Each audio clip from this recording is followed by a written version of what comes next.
Assalamualaikum warahmatullahi wabarakatuh. Kembali lagi bersama Sonjo Misteri. Oke guys, kantor atau tempat kerja adalah tempat di mana kamu akan menghabiskan sebagian besar waktu produktifmu. Sekitar 6-8 jam sehari akan kamu habiskan berada di kantor. Karena itu pastinya suasana tempat kerja yang aman dan nyaman akan membuat lebih betah bekerja di kantor, bukan? Namun bagaimana jika tempat kerjamu nggak nyaman, kotor, atau angker? Buat kamu yang sering terlembur dan suka kisah-kisah misteri, kita sudah merangkum 4 kisah misteri yang terjadi di tempat kerja yang bakal bikin bulu kuduk kamu merinding. Mulai dari suara-suara sampai penampakan, semuanya ada. Buat kamu yang lagi di tempat kerja atau lembur, apakah ada kisah seseram ini di kantormu? Berikut ceritanya.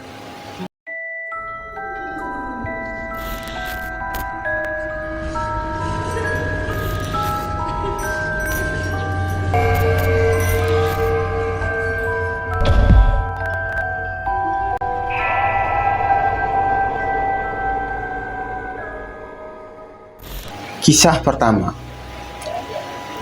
Kisah keluarga tak kasat mata yang viral di media sosial beberapa tahun yang lalu. Saking fenomenalnya, kisah itu diangkat ke film layar lebar. Masih ingatkah kamu dengan kisah keluarga tak kasat mata yang sempat viral sekitar 2 tahun yang lalu? Kisah misteri di kantor sebuah digital advertising di Jogja ini sudah terkenal seantero negeri. Di kantor itu terdapat banyak sekali penampakan dan gangguan kepada para pegawai di sana, terutama ketika lembur di malam hari. Contohnya, ada yang ketawa seram di malam hari ketika beberapa pegawai sedang berkumpul. Anehnya, mereka pun semua mendengar suara tersebut. Ada pula penampakan nenek-nenek yang seram sedang beraktivitas di dapur dan disaksikan oleh banyak orang. Tak terhitung penampakan hantu seperti kuntilanak, pocong, dan lain sebagainya. Saking horornya, perusahaan itu pun akhirnya pindah ke tempat lain. Hingga kini, rumah angker itu masih kosong dan menyimpan banyak misteri. Kisah yang kedua adalah kisah horor di kantor sebuah media di Jogja.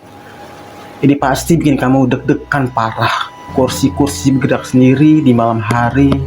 Ada cerita dari salah satu teman yang pernah bekerja di sebuah kantor media. Sebut saja namanya Pak Ejo. Ketika Pak Ejo ini berencana menginap di kantor karena keasikan bermain game online, ia mengalami kejadian ganjil yang sulit dilupakan. Saking fokusnya, ia terkaget-kaget ketika ada suara kursi ditarik mundur, kayak mau didudukin gitu. Tapi anehnya gak ada orang sama sekali. Belum selesai rasa herannya, ia kembali dikejutkan dengan bergeraknya kursi yang tepat di hadapan kursi yang bergerak pertama tadi. Jika ada 2 kursi berhadapan yang mundur, bayangkan bagaimana horornya. Ada 2 makhluk astral yang duduk di sana. Sembari membereskan laptop, ada lagi 2 kursi yang mundur di ruangan itu. Saking takutnya, ia langsung kabur dan meninggalkan satu temannya yang tengah tidur di salah satu ruangan tersebut. Kantor itu memang tergolong angker, bahkan ada yang sering kesurupan juga ternyata. Oke, untuk kisah yang ketiga adalah salah satu kantor yang bergerak di bidang retail di Jakarta juga punya kisah yang tak kalah seram. Di tengah malam ada suara orang sedang mandi.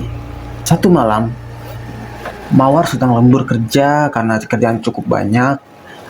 Kebetulan tinggal dia sendiri di kantor. Semua penghuni kantor sudah pamit sejak pukul 6 sore tadi.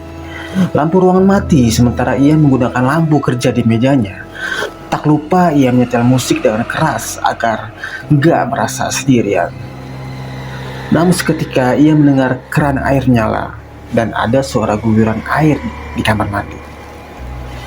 Ia pun terkejut dan sontak melepas headsetnya. Ternyata tidak ada orang di kamar mandi. Ia mencoba tenang dan kembali bekerja. Headset ia pasang kembali dengan musik yang lebih keras.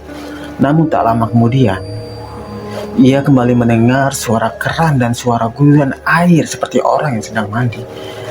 Tanpa pikir panjang, ia segera mematikan komputernya lalu kabur saking ketakutannya. Oke, untuk kisah yang keempat adalah seorang satpam pernah ditelepon anak kecil dari dalam kantor yang sedang ia jaga. Alkisah ada seorang satpam yang sedang bekerja di kosnya, sekitar 50 meter jaraknya dari kantor sebuah perusahaan ternama di Indonesia. Ketika tengah malam, ia terjaga karena ada telepon berdering. Ketika telepon itu diangkat, muncul suara anak kecil sembari tertawa dan berkata, kalau ia sedang berada di dalam kantor bermain komputer. Sontak sang satpam segera melihat ke arah kantor. Dan benar saja, ada sedikit cahaya terlihat dari sebuah ruangan. Saking penasarannya, ia langsung masuk ke dalam kantor dan mengecek ruangan tersebut. Betapa bulu kuduknya merinding ketika ia menyaksikan satu komputer nyala di ruangan yang gelap tersebut. Si anak kecil tersebut jelas bukanlah manusia, pikirnya. Ia kemudian bergegas kembali ke pos satpam dengan dadanya yang berdegup kencang. Baru saja dia duduk, telepon kemudian berdering lagi. Si satpam meskipun takut tetap memberanikan diri untuk mengangkat telepon. Dan ternyata anak kecil yang tadi yang telepon, dan ia kembali tertawa sambil berkata, aku sekarang berada di parkiran naik motor merah, pujar si bocah sambil tertawa. Dan ternyata motor merah adalah motor si satpam tersebut. Oke teman-teman, cukup sekian 4 kisah horor di ruang kantor. Jika kalian suka dengan cerita misteri kali ini, kalian bisa like, dan jika kalian ingin berbagi pengalaman, kalian bisa komen di kolom komentar. Sampai jumpa di cerita misteri selanjutnya. Assalamualaikum.